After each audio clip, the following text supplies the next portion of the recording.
ಪ್ರೀತಿಯ ವಿದ್ಯಾರ್ಥಿಗಳೇ, ನಾನು ನಿಮ್ಮ ಗುರು ಸರ್, ಗಣಿತ ಗುರು ಯೂಟ್ಯೂಬ್ ಚಾನಲ್ನಿಂದ ಇವತ್ತಿನ ದಿವಸ ನಾನು ತ್ರಿಕೋನಮಿತಿಯ ಪ್ರಸ್ತಾವನೆ ಅಂತಕ್ಕಂಥ ಪಾಠದ ಮೇಲೆ ಬರುವ 2 ಅಂಕದ ಪ್ರಶ್ನೆಗಳನ್ನು ಯಾವ ರೀತಿ ಸುಲಭವಾಗಿ ಬಿಡಿಸ್ತಾರೆ ಅಂತಕ್ಕಂಥದ್ದನ್ನು ಹೇಳ್ಕೊಡ್ತೀನಿ.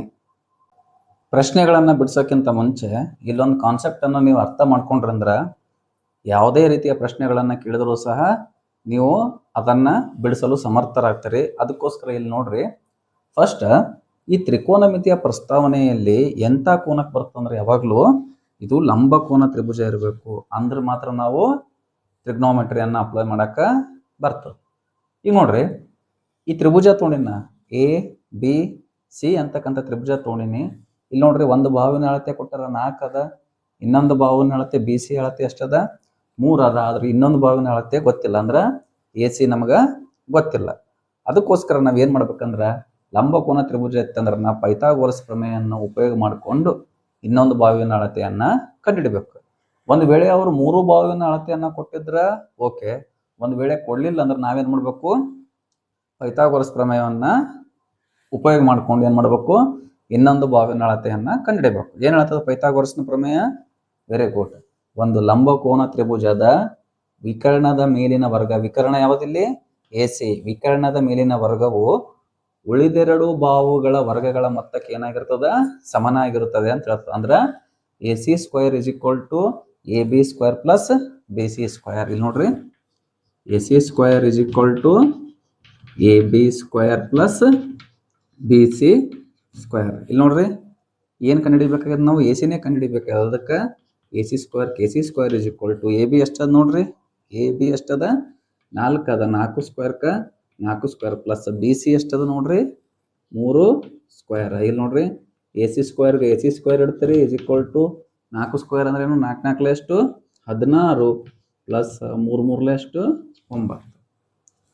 ನಮಗೆ ಎ ಸಿ ಬೇಕಾಗದ, ಅದಕ್ಕೆ ಎ ಸಿ ಸ್ಕ್ವೇರ್ಗೆ ಎ ಸಿ ಸ್ಕ್ವೇರ್ ಇರ್ತೀನಿ ಇಸ್ ಈಕ್ವಲ್ ಟು 16 9 ಕೂಡಿಸಿದ್ರೆ ಎಷ್ಟು 25. ನೆಕ್ಸ್ಟ್ ನೋಡ್ರಿ, ನಿಮಗೆ ಎ ಸಿ ಬೇಕಾಗ್ಯದ, ಸ್ಕ್ವೇರ್ ಇರ್ತದೆ, ಆ ಕಡೆ ಕಳ್ಸ್ರಿ ಏನಾಗ್ತದ ರೂಟ್ ಆಗ್ತದೆ. ಅದಕ್ಕೆ A C is equal to root 25. A C is equal to ಎಷ್ಟು ಬಂತು? 5 ಬಂತು. ನೋಡ್ರಿ, ಎ ಸಿ ಬಾಹುವಿನ ಅಳತೆ ಏನು ಬಂತು? 5 ಬಂತು. ನಿಮಗೆ ಈ ರೀತಿ 3 ಬಾಹುಗಳ ಅಳತೆಯನ್ನ ಕಂಡುಹಿಡ್ಕೋದು ಗೊತ್ತಾಗಬೇಕು. ನಿಮಗೆ ಕ್ವಶನ್ನಾಗ ಏನು ಕೇಳ್ತಾರಂದ್ರೆ, ಫಾರ್ ಎಕ್ಸಾಂಪಲ್ ಸೈನ್ ಎ ಬೆಲೆಯನ್ನ ಕಂಡುಹಿಡಿಯಿರಿ ಅಂತ ಕೇಳ್ಬಿಡ್ತಾರೆ. ನಾ ಸುಮ್ಮ ಒಂದು ಎಕ್ಸಾಂಪಲ್ ತೊಗೊಂಡಿನಿ, ಮುಂದೆ ಲೆಕ್ಕಗಳನ್ನು ಹೇಳಿದಾಗ ನಿಮಗೆ ಗೊತ್ತಾಗ್ತದೆ. ಸೈನ್ ಎ ಬೆಲೆಯನ್ನ ಹಿಂಗೆ ಚಿತ್ರ ಕೊಟ್ಟು ಸೈನ್ ಎ ಬೆಲೆಯನ್ನ ಕಂಡುಹಿಡಿಯಿರಿ ಅಂತ ಕೇಳ್ತಾರೆ. ಅವರು 3 ಬಾಹುಗಳ ಅಳತೆಯನ್ನಾದರೂ ಕೊಡಬಹುದು, ಇಲ್ಲಾಂದ್ರೆ 2 ಬಾಹುವನ್ನು ಕೊಟ್ಟು ಒಂದು ಬಾಹು ನೀವು ಕಂಡುಹಿಡ್ಕೊಂಡು ಉಳ್ಕಿದ ಬೆಲೆಗಳನ್ನ ಕಂಡುಹಿಡಿಬೇಕು. ಈಗ ಫಸ್ಟ್ ನೋಡ್ರಿ, ಈ ಸೈನ್ ಎ ಬೆಲೆಯನ್ನ ಕಂಡುಹಿಡಿ ಅಂದ್ರ ಇಲ್ಲಿ ನೋಡ್ರಿ, ಕೋನ ಏನದಿಲ್ಲಿ ಟೀಟಾ ಜಾಗದಾಗ ಎ ಬಂದದ, ಹೌದಾ? ನಿಮ್ಗೆ ಏನು ಗುರ್ಸ್ಕೊಳಕ್ ಬರ್ಬೇಕಂದ್ರ ಯಾವ್ದು ಪಿ ಅದ, ಯಾವ್ದು ಹೆಚ್ ಅದ, ಯಾವ್ದು ಬಿ ಅದ ಅಂತ ಗುರ್ಸಕ ಬರ್ಬೇಕು. ಆಲ್ಮೋಸ್ಟ್ ಅಲ್ಲ ಇಂಗ್ಲಿಷ್ ವರ್ಡ್ಗಳನ್ನ ಯೂಸ್ ಮಾಡ್ರ ಅಂದ್ರೆ ನಿಮಗೆ ಲೆಕ್ಕ ಬಿಡ್ಸಕ್ಕೆ ಏನಾಗ್ತದ? ಸರಳ ಆಗ್ತದ. ಈಗ ನೋಡ್ರಿ, ಕೋನ ಎದಕ್ಕದಿಲ್ಲಿ ಏಕದ. ನೆನಪಿಟ್ಟುಕೋರಿ, ನಾ ಇದು ಏನು ಹೇಳತ್ತೀನಲ್ಲ, ಇದು ಭಾಳ ಇಂಪಾರ್ಟೆಂಟ್ ಅದ. ಈ ಒಂದು ಪಾಯಿಂಟ್ ಅನ್ನ ನೀವು ತಿಳ್ಕೊಂಡ್ರಿ ಅಂದ್ರೆ ಎಲ್ಲ ಲೆಕ್ಕಗಳನ್ನ ಸರಳಾಗಿ ಬಿಡಿಸ್ತೀರಿ. ಫಸ್ಟ್ ನಿಮ್ಗೆ ಏನು ಗೊತ್ತಿರ್ಬೇಕಂದ್ರ sine theta, cos theta, tan theta, cosec, sec, cot ಟೀಟಾಗಳ ಅನುಪಾತಗಳು ನಿಮಗೆ ಗೊತ್ತಿರಬೇಕು. ನೀವು ಕಲ್ಕೊಂತಾನೆ ಬಂದರೆ ಗೊತ್ತಿರ್ತದಂತ ನಾ ಭಾವಿಸ್ತೀನಿ. ಇಲ್ಲಿ ನೋಡ್ರಿ, ಇಲ್ಲಿ ಎ ಆದಂದ್ರ ಎ ಕೋನಕ್ಕಿತ್ತಂದ್ರೆ ಇದೇನಾಗ್ತದೆ? ಇದು ನೋಡ್ರಿ, ಕೋನದ ಅಪೋಸಿಟ್ ಬಾವು ಯಾವ್ದಾಗಿರುತ್ತಲ್ಲ ಅದು ಯಾವ್ದು ಏನಾಗಿರ್ತದ? ಪರ್ಪೆಂಡಿಕ್ಯುಲರ್ ಆಗಿರ್ತದೆ. ಇಲ್ಲಿ ಎ ಕೊಟ್ಟರ ಅದಕ್ಕೆ ನಾ ಎ ತೋಲಕತ್ತೀನಿ. ಒಂದು ವೇಳೆ ಬಿ ಕೊಟ್ಟಿದ್ರು ಸಿ ಕೊಟ್ಟಿದ್ರು ಅಂದ್ರೆ ಏನಾಗ್ತದ? ಅಲ್ಲಿ ಚೇಂಜ್ ಆಗ್ತದ. ಪರ್ಪೆಂಡಿಕ್ಯುಲರ್ ಆಯ್ತಾ? ಯಾವಾಗಲೂ ನೆನಪಿಟ್ಟುಕೋರಿ, ದೊಡ್ಡ ಬಾವು ಯಾವಾಗಲೂ ಏನಾಗಿರ್ತದ? ಹೆಚ್ಚಾಗಿರ್ತದ. ಚೇಂಜ್ ಆಗೋದು ಯಾವ್ದಾಗ್ತಿರ್ತದ ಅಂದ್ರೆ ಒಂದು ಪರ್ಪೆಂಡಿಕ್ಯುಲರ್, ಇನ್ನೊಂದು ಬೇಸ್. ಇದು ಪರ್ಪೆಂಡಿಕ್ಯುಲರ್ ಆಯ್ತು ಅಂದ್ರೆ ಉಳಿದ ಬಾವು ಏನಿರ್ತದೆ? ಬೇಸ್ ಇರ್ತದೆ. ಓಕೆ, ಸೈನ್ ಎ ಬೆಲೆಯನ್ನ ಕಂಡುಹಿಡಿಬೇಕಾಗಿತ್ತು, ಹೌದಾ?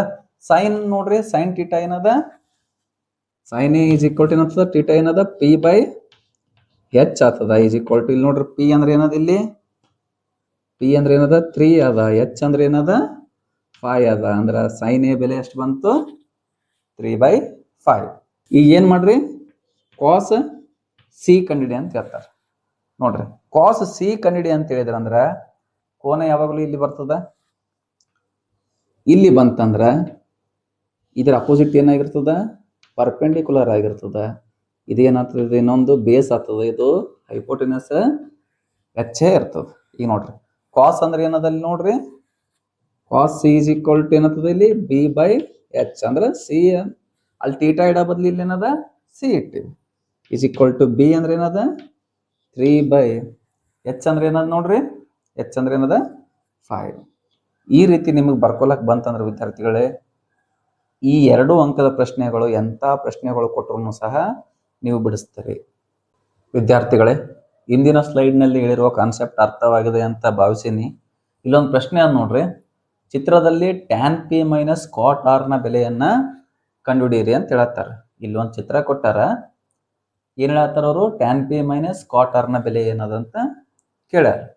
ನೀವು ಏನ್ ಮಾಡ್ಬೇಕಂದ್ರ ಫಸ್ಟ್ ಟ್ಯಾನ್ ಪಿ ಬೆಲೆಯನ್ನ ಕಂಡುಹಿಡಿಬೇಕು, next tan R cot R ಬೆಲೆಯನ್ನ ಕಂಡುಹಿಡಿಬೇಕು, ಆಮೇಲೆ ಎರಡರ ಬೆಲೆಯನ್ನ ಏನ್ ಮಾಡ್ಬೇಕು, ಮೈನಸ್ ಮಾಡ್ಬೇಕು. ಫಸ್ಟ್ ನೋಡ್ರಿ, ನಾ ಏನ್ ಮಾಡ್ತೀನಿ, ಟ್ಯಾನ್ ಪಿ ಬೆಲೆಯನ್ನ ಕಂಡುಹಿಡಿತೀನಿ. ಇಲ್ಲಿ ನೋಡ್ರಿ, tan P is equal to, first ನೋಡ್ರಿ ಕೋನ ಎದಕ್ಕದ, ಇಲ್ಲಿ ಚಿತ್ರದೊಳಗ ನೋಡ್ರಿ ಎದಕ್ಕದ, ಪಿ ಅದ, ಟೀಟಾ ಜಾಗದಾಗ ಏನದ ಪಿ ಅದ.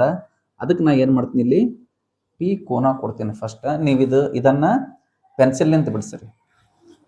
ಪಿ ಕೋನ ಕೊಡ್ತೀನಿ ಅಂದ್ರ ಇದ್ರ ಮುಂದಿನ ಭಾಗ ಏನಾಗ್ತದ, ಇದು ಪರ್ಪೆಂಡಿಕ್ಯುಲರ್ ಇಲ್ಲಿ ಆಗ್ತದ, ಇದು ಬೇಸ್ ಆಗ್ತದ.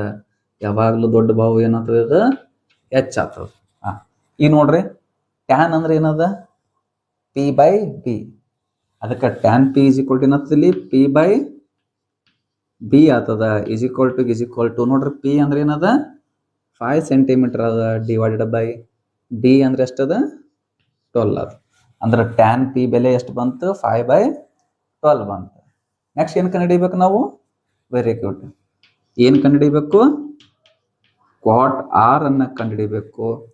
ಈಗ ಏನು ಮಾಡ್ರಿ, ಇದು ಅಳಗ್ಸ್ರಿ, ಸ್ವಲ್ಪ ಪೆನ್ಸಿಲ್ ನಿಂತ ಬರ್ಕೋರಿ, ಆಮೇಲೆ ರಬ್ಬರ್ ತೊಗೊಂಡು ಏನು ಮಾಡ್ರಿ, ಇಲ್ಲಿ ಅಳಗ್ಸ್ರಿ. ನೆಕ್ಸ್ಟ್ ನೋಡ್ರಿ, ಕೋನ ಎದಕ್ಕದ, ಆರ್ಕ್ ಅದ. ಕೋನ ಆರ್ಕ್ ಇತ್ತಂದ್ರ ಅದ್ರ ಮುಂದಿನ ಬಾವು ಏನಾಗ್ತದ, ಪಿ ಆಗ್ತದ. ಈ ಬಾವು ಏನಾಗ್ತದ, ಬಿ ಆಗ್ತದ. ಇದು ಯಾವಾಗ್ಲೂ ಎಚ್ ಇದ್ದಂಗೆ ಇರ್ತದ. ನೋಡ್ರಿ ಕಾಡ್ದ ಅನುಪಾತ ಏನದ, ಇಲ್ಲಿ ಕಾಡ್ದ ಪಿ ಬೈ ಬಿ, ಕಾಡ್ದೇನ ಸಾರಿ ಬಿ ಬೈ ಪಿ ಅಂದ್ರೆ ಇದ್ರ ರೆಸಿಪ್ರೋಕಲ್ ಅಂದ್ರೆ ಹೃತ್ಕ್ರಮ.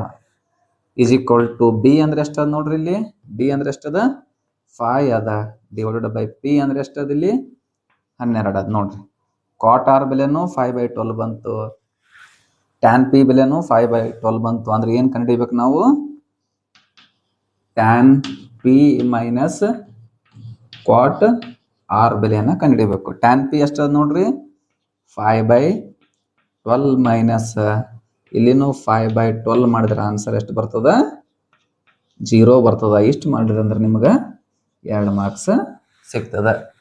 ಇಲ್ಲಿ ಮುಂದಿನ ಪ್ರಶ್ನೆ ನೋಡ್ರಿ, ಕೊಟ್ಟಿರುವ ಚಿತ್ರದಲ್ಲಿ sine C plus cos A ಬೆಲೆಯನ್ನ ಕಂಡುಹಿಡಿಯಿರಿ ಅಂತ ಕೇಳಾಕತ್ತಾರೆ. ನೋಡ್ರಿ, ಈ ತ್ರಿಭುಜವನ್ನ ಗಮನಿಸಿದಾಗ 2 ಬಾವುಗಳ ಅಳತೆಗಳನ್ನ ಮಾತ್ರ ಕೊಟ್ಟಾರ, ಇನ್ನೊಂದು ಬಾವಿನ ಅಳತೆಯನ್ನ ಕೊಟ್ಟಿಲ್ಲ. ಆದ್ರೂ ಓದ್ ಲೆಕ್ಕದಾಗ 3 ಬಾವುಗಳ ಅಳತೆಯನ್ನ ಕೊಟ್ಟಿದ್ರು, ಈ ಲೆಕ್ಕದಾಗ ಕೇವಲ 2 ಬಾವುಗಳ ಅಳತೆಯನ್ನ ಕೊಟ್ಟಿರೋದ್ರಿಂದ ನಾವು ಇನ್ನೊಂದು ಬಾವಿನ ಅಳತೆಯನ್ನ ಪೈಥಾಗೋರಸ್ ಪ್ರಮೇಯವನ್ನು ಉಪಯೋಗ ಮಾಡಿಕೊಂಡು ಕಂಡುಹಿಡಿತೀವಿ. ಪೈಥಾಗೋರಸ್ ಪ್ರಮೇಯ ಏನು ಹೇಳ್ತದ, A C square is equal to A B square plus B C square. ನಿಮಗೆ ಎ ಸಿ ಬೇಕಾಗಿದೆ, ಅದಕ್ಕೆ ಎ ಸಿ ಸ್ಕ್ವಯರ್ ಅಷ್ಟೇ ಬರೀತೀರಿ, ಈಸ್ ಈಕ್ವಲ್ ಟು. ನೆಕ್ಸ್ಟ್ ನೋಡ್ರಿ, ಎ ಬಿ ಅಂದ್ರೆ ಏನದ 1 ಸ್ಕ್ವಯರ್ ಪ್ಲಸ್ ಬಿ ಸಿ ಅಂದ್ರೆ ಏನದ √3 ಹೋಲ್ ಸ್ಕ್ವಯರ್. ನೆಕ್ಸ್ಟ್ ನೋಡ್ರಿ, ಎ ಸಿ ಸ್ಕ್ವಯರ್ ಕೆ ಸಿ ಸ್ಕ್ವಯರ್ ಬರೀತೀರಿ, ಈಸ್ ಈಕ್ವಲ್ ಟು ಒಂದೊಂದ್ಲೆ ಎಷ್ಟು 1. ಇಲ್ಲಿ ನೋಡ್ರಿ, ಇಲ್ಲಿ ಸ್ಕ್ವಯರ್ ರೂಟ್ ಕ್ಯಾನ್ಸಲ್ ಆಗಿ ಏನು ಉಳಿತದ, 3 ಅಷ್ಟೇ ಉಳಿತದೆ. ಇಲ್ಲಿ ಪ್ಲಸ್ಸಿಗೆ ಪ್ಲಸ್ 3ಕ್ಕೆ 3. ನಿಮಗೆ ಎ ಸಿ ಬೇಕಾಗಿದೆ, ಎ ಸಿ ಸ್ಕ್ವಯರ್ ಕೆ C square is equal to 1ಕ್ಕೆ 3 ಕೂಡಿಸಿದಷ್ಟು 4. ನೆಕ್ಸ್ಟ್ ನೋಡ್ರಿ, ನಿಮಗೆ ಎ ಸಿ ಬೇಕಾಗಿದೆ, ಸ್ಕ್ವಯರ್ ಈ ಕಡೆ ಬಂದ್ರೆ ಏನಾಗ್ತದ, ರೂಟ್ ಆಗ್ತದ. A C is equal to √4 is equal to √4 ಅಂದ್ರೂ ಒಂದೇ, 2 ಅಂದ್ರೂ ಒಂದೇ. ಅಂದ್ರೆ ಎ ಸಿ ಎಷ್ಟು ಬಂತು, 2 ಬಂತು. ಈಗ ಏನು ಕಂಡುಹಿಡಿಬೇಕಂದ್ರೆ ನೀವು 3 ಬಾವುಗಳ ಅಳತೆ ಗೊತ್ತಾಯ್ತು, ಸೈನ್ ಸಿ ಮತ್ತು ಕಾಸ್ ಎ ಕಂಡುಹಿಡಿದು ಅವು 2ರ ಬೆಲೆಯನ್ನು ಏನು ಮಾಡಬೇಕು, ಕೂಡಿಸ್ಬೇಕು. ಫಸ್ಟ್ ನೋಡ್ರಿ, ನಾ ಸೈನ್ ಸಿ ಅನ್ನ ಕಂಡುಹಿಡಿತೀನಿ. ನೋಡ್ರಿ ಆ್ಯಂಗಲ್ ಎದಕ್ಕದ ಸೀಕ್ ಅದ. ಆ್ಯಂಗಲ್ ಸೀಕ್ ಇತ್ತಂದ್ರೆ ಇದು ಪೆನ್ಸಿಲ್ಲೇ ಬರ್ಕೊಂತೀವಿ ನಾವಾಗಲೇ ನಿಮ್ಗೆ ಪೆನ್ಸಿಲ್ಲೇ ಮಾಡ್ರಿ. ಇದೇನತ್ತದ ಪರ್ಪೆಂಡಿಕ್ಯುಲರ, ಇದೇನತ್ತದ ಇದು ಬೇಸ. ಯಾವಾಗಲೂ ಎಚ್ ಇದೇ ಇರ್ತದ. ಸೈನ್ದ ಅನುಪಾತ ಏನದ ನೋಡ್ರಿ, ಸೈನ್ದ ಪಿ ಬೈ ಎಚ್ ಹೌದಾ. ಸೈನ್ದ ಅನುಪಾತ ಪಿ ಬೈ ಎಚ್ ಅದ. ಈಸ್ ಈಕ್ವಲ್ ಟು ಪಿ ಅಂದ್ರೆ ಎಷ್ಟದ ಇಲ್ಲಿ 1 ಡಿವೈಡೆಡ್ ಬೈ ಎಚ್ ಅಂದ್ರೆ ಎಷ್ಟದ 2 ಅದ. ಅಂದ್ರೆ ಸೈನ್ ಸಿ ಬೆಲೆ ಎಷ್ಟು ಬಂತು 1/2 ಬಂತು. ನೆಕ್ಸ್ಟ್ ನೋಡ್ರಿ ಕಾಸ್ ಎ ಕಂಡುಹಿಡಿಬೇಕು. ಕಾಸ್ ಎ ಬರಿತೀನಿ ಈಸ್ ಈಕ್ವಲ್ ಟು ನೋಡ್ರಿ ಈ ಕೋನ ಎದಕ್ ಬಂತು, ಈಗ ಕೋನ ಎದಕ್ ಬಂತು ಏಕ್ ಬಂತು. ಎ ಬಂತಂದ್ರೆ ಇಲ್ಲಿ ಏನಾಗ್ತದ ಪಿ ಆಗ್ತದ. ಇದೇನಾಗ್ತದ ಇದು ಬೇಸ್ ಆಗ್ತದ. ನೋಡ್ರಿ ಕಾಸ್ ಏನದ P by H is equal to B ಎಷ್ಟದ ನೋಡ್ರಿ, ಇಲ್ಲಿ ಬಿ ಎಷ್ಟಿತ್ತು ಇಲ್ಲಿ 1 ಇತ್ತು. ಬಿ ಅಂದ್ರೆ ಏನದ 1 ಡಿವೈಡೆಡ್ ಬೈ ಎಚ್ ಅಂದ್ರೆ ಎಷ್ಟದ 2 ಅದ. ನೋಡ್ರಿ ಸೈನ್ ಸಿ ಇದನ್ನು ಅಷ್ಟೇ ಬಂತು, ಕಾಸ್ ಇದನ್ನು ಅಷ್ಟೇ ಬಂತು ಬೆಲೆ. ಈಗ ನಾವೇನು ಕಂಡುಹಿಡಿಬೇಕು, sine C plus cos A ಬೆಲೆಯನ್ನು ಕಂಡುಹಿಡಿಬೇಕು. ಸೈನ್ ಸಿ ಎಷ್ಟು ಬಂದದ ನೋಡ್ರಿ ಇಲ್ಲಿ 1/2 ಪ್ಲಸ್ ಕಾಸ್ ಏನು ಎಷ್ಟು ಬಂದದ 1/2 ಈಸ್ ಈಕ್ವಲ್ ಟು ಇಲ್ಲ ಸತ್ಯದಾಗ ಏನು ಬರ್ತದೆ ಇಲ್ಲಿ ಸೇಮ್ ಬರ್ತದೆ 1 ಪ್ಲಸ್ 1 ಈಸ್ ಈಕ್ವಲ್ ಟು ಏನೋ ಬರ್ತದೆ ಇಲ್ಲಿ 2/2 ಬರ್ತದ. ಕಟ್ತಾ ಬಿಡ್ರಿ 2 ಒಂದಲೇ ಆನ್ಸರ್ ಎಷ್ಟು ಬರ್ತದ 1 ಬರ್ತದ. ಇಷ್ಟು ಮಾಡಿರಿ ಅಂದ್ರೆ ನಿಮಗೆ 2 ಮಾರ್ಕ್ಸ್ ಬರ್ತದೆ.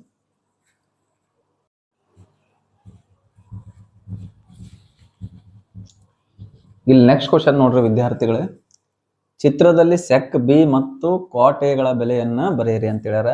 ಈ ತ್ರಿಭುಜದ ಒಳಗ 3 ಭಾವಗಳ ಅಳತೆಯನ್ನ ಕೊಟ್ಟಾರ. ಅದಕ್ಕೋಸ್ಕರ ನಾವಿಲ್ಲಿ ಯಾವುದೇ ಭಾವಿನ ಅಳತೆಯನ್ನ ಕಂಡುಹಿಡಿಯುವ ಅವಶ್ಯಕತೆ ಇಲ್ಲ. ಈಗ ನೋಡ್ರಿ ಸೆಕ್ ಬಿ ಅನ್ನ ಕಂಡುಹಿಡಿಬೇಕಾಗ್ಯದ.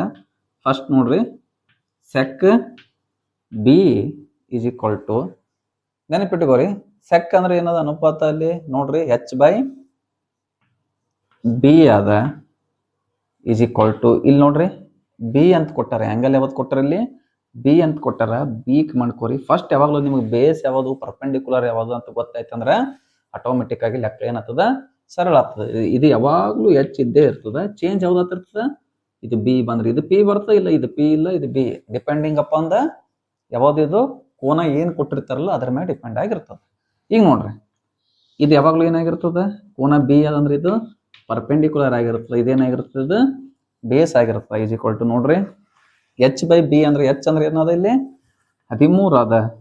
ನೆಕ್ಸ್ಟ್ ಬಿ ಅಂದ್ರೆ ಎಷ್ಟು ಅದ ನೋಡ್ರಿ ಇಲ್ಲಿ 5 ಅದ.